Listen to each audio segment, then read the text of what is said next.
So obviously, not all of my limits will exist. When we're working with functions in two variables, the non-existence of a limit is going to require just a little bit more work than what we've seen in the past. If I consider limits outside of the domain of my function, for example, the limit as xy approaches 0, 0 of the rational function x plus 2y over x minus 2y, the limit value is outside of the allowed domain for the function. I know this because if I plug 0 in for x and y, it gives me a limit in the form of 0 over 0. If I was working with functions of one variable, I would just use L'Hopital's rule here and then take the limit of the derivative of the top and bottom to resolve it. But we don't have the tools yet for taking derivatives of functions that have two variables. We're going to have to be a little bit creative and clever, or look for ways to simplify the limits so that I can work with them. The key here is to keep in mind that because we're working with surfaces that are functions in two variables, there is a function value z that gives a distance above or below the xy plane. And that z value can be different as we approach the point AB along different paths. In other words, different paths along a surface toward the same point may all have different z values. The paths we examine could be any path that will move us toward the boundary location where x is A and y is B. And we need to examine these paths because if two paths ever fail to have the same z value, then I will be able to tell you that my limit doesn't exist. Now, since the paths can be anything, I want to start with easy. We're going to first look at linear paths where x is equal to A and y is equal to B. If those two limits have different z values, then I know that the limit doesn't exist.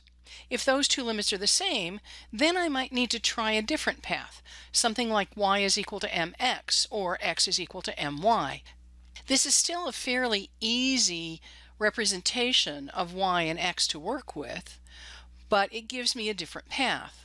If I try both of these and find out that my z value is still the same for all values of m I might choose, I may need to try other paths. I might want to include quadratic paths like y is equal to mx squared or x is equal to my squared. But I don't increase the complexity of the path I'm trying unless all of the paths I've worked with so far all have the same limit value. And I want to be clever and pick paths that will help me simplify the limit I'm trying to evaluate. So now let's look at representing these paths along a surface. Here I have a three-dimensional surface that consists of two regions that are separated by a gap, and that gap includes the point 0, 0 at the origin. If I go to one of the regions in my surface and trace a path along that surface directed toward the origin of x is equal to 0, y is equal to 0, you can see that depending on the path I choose, my z value along that surface is going to change. If I graph a contour plot, it's a little easier to see that. We can see that there are different z values for each path. And this means that each level curve has its own path and a different z value. If I actually look at distinct paths for this limit as xy approaches 0, 0 for the rational function x plus 2y over x minus 2y, I can see that if I choose a path along y equals 0, it means that I'm going to hold y constant at 0. So my limit becomes the limit as x0 approaches 0, 0 of x over x, which is equal to positive 1. Now let's look at a path coming along the line x is equal to 0. This means I'm going to hold x constant at 0 so that my limit becomes the limit as 0y approaches 0, 0 of the ratio 2y over negative 2y, which is equal to negative 1. I already know that the limit doesn't exist because these two values are different, but let's look at a third path. Let's look at coming along y is equal to mx. So I'm going to now have a limit as mx approaches 0, 0 of x plus 2mx over x minus 2mx. I'll factor x out of both terms in top and bottom. The x's will cancel so that my limit becomes 1 plus 2m over 1 minus 2m. And then I pick values of m to see what happens. If we let m equal 0, it's the same thing as following the path along y is equal to 0, and my limit is 1. If I let m equal 1, then my limit becomes negative 3. If I let m equal 2, my limit is negative 5/3. Both techniques, the y equals 0, x equals 0 path, as well as plugging in mx for y and then simplifying the limit and picking values of m to see if the limit changes, will work. Since the limit changes depending on the path, we conclude that the limit does not exist. We do want to keep it simple. We saw that every path we chose for the limit as xy approaches 0, 0 of the rational function x plus 2y over x minus 2y gave a different limit value. The paths along y equals 0 and x equals 0 were really straightforward to evaluate, at least for this particular limit. If we tried to use y is equal to mx, we can't evaluate a path along the y-axis because m is undefined on that path. Now, I might not care about that path, but you can see that my choice of path needs to be considered. If I try to use y is equal to mx squared as my path, it could make my limit a lot more complicated to evaluate. I may be required to do it, but what I really want to do is pick paths that are easy to work with, simplify the limit, and start from the easiest path and move up to more complicated paths as necessary. So this gets me to the whole purpose of this video. There is a two-path test for non-existence of limits. If a function f of xy approaches two different values as xy approaches ab along two different paths in the domain of f, then my limit as xy approaches ab of f of xy does not exist. It only requires that two paths have different limit values in order to conclude that the limit does not exist. So let's work an example. I want to use the two-path test to evaluate whether the limit exists when I'm taking the limit as xy approaches 0, 0 of the function y divided by the square root of x squared minus y squared.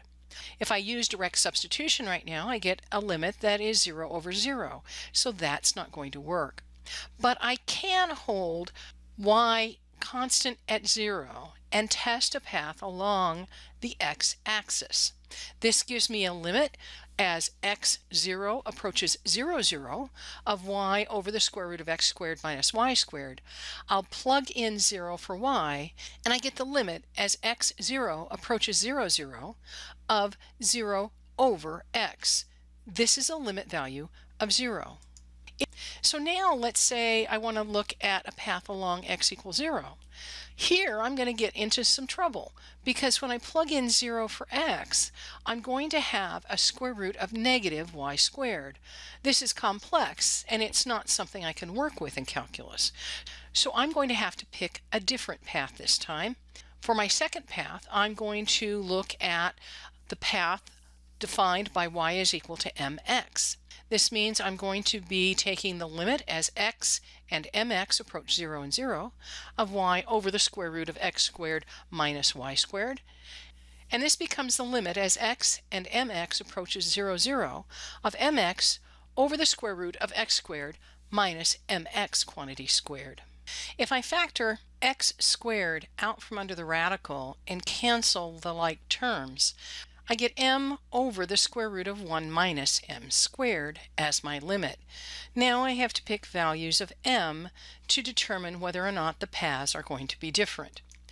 If I pick m is equal to 0, This is the same thing as taking the path along y is equal to 0, and it gives me the same limit I got in choosing that path to begin with, a limit of 0.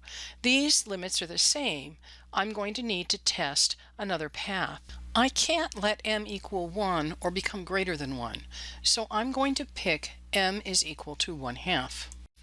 This is equivalent to the path along y is equal to 1/2 x. This gives me a z-value of 1/2 divided by the square root of 1 minus 1/4, which is 1 over the square root of 3. This limit is different from the limit I got with m is equal to 0, therefore my limit does not exist. So now you get to try it. Pause the video and use the two-path test to determine if the limit as xy approaches 0, 0 of the rational function x cubed minus y squared over x cubed plus y squared exists. When you're ready, restart the video to check your understanding. In this case, I'm looking at a limit where direct substitution will once again give me an indeterminate limit of 0 over 0. I'm going to choose path 1 to be along the x equals 0 path. This gives me a limit as 0y approaches 0, 0 of 0 cubed minus y squared over 0 cubed plus y squared. This limit reduces to -1. For my second path, I'm going to come along the path where y is equal to 0. This gives me the limit as x0 approaches 0, 0 of the rational function x cubed minus 0 squared over x cubed plus 0 squared. This limit is equal to +1. Two different paths, two different limits. This limit does not exist. I want to mention something about the notation here very quickly. When I make these path substitutions by holding one of my variables constant at a value, for example, along x is equal to 0, I make x always be 0. This means that I can actually write this as an equivalent one-dimensional limit. I can write it as the limit as y approaches 0 of -y squared over y squared, which is just equal to -1. These notations are equivalent. Be sure and let me know if you have any questions about using different paths to determine whether or not a limit exists.